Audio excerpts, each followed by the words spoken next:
Bomb life নিয়ে এসেছে bio organic চাষাবাদের প্রণালী। বম বায়োমিক্স একটি বায়ো ফার্টিলাইজার অর্থাৎ জীবাণু সার। এবার এই জীবাণু তো আপনি দেখতে পাবেন না, আপনার এই কয়লার মধ্যে দেওয়া আছে। এই জীবাণু সারটাকে আমরা এই গোবর খাতে মিশিয়ে দেবো। 1 ভাগ বায়োমিক্সের সাথে 10 ভাগ শুকনো গোবর সার বা কম্পোস্ট ভালো করে মিশিয়ে নিন। দেখবেন গোবর সার যেন কাঁচা না হয়।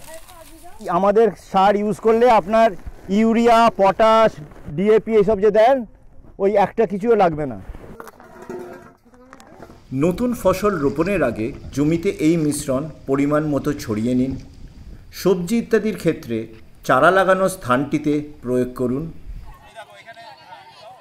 সংলগ্ন মাটির সাথে সারটি একটু মিশিয়ে নিয়ে চারাটা বসিয়ে দিন।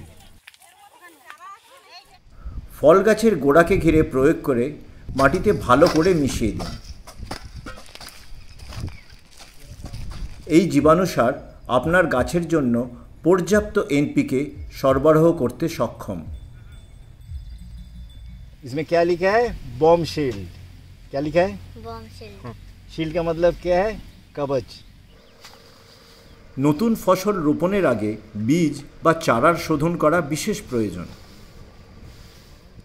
1 ভাগ বমশিল্ড 100 ভাগ জলে ভালো করে মিলিয়ে নিন। রোপণের আগে বীজগুলিকে এই মিশ্রণে আধা ঘন্টা ভিজিয়ে রাখুন। আর চারা লাগানোর আগে শিকড়ের অংশ এই মিশ্রণে ভালো করে ভিজিয়ে নিন। এই মিশ্রণের জীবাণু শেকড়ের সাথে বসবাস করবে এবং হানিকর জীবাণু থেকে ঢালের মতো মানে শিল্ডের মতো গাছকে রক্ষা করবে।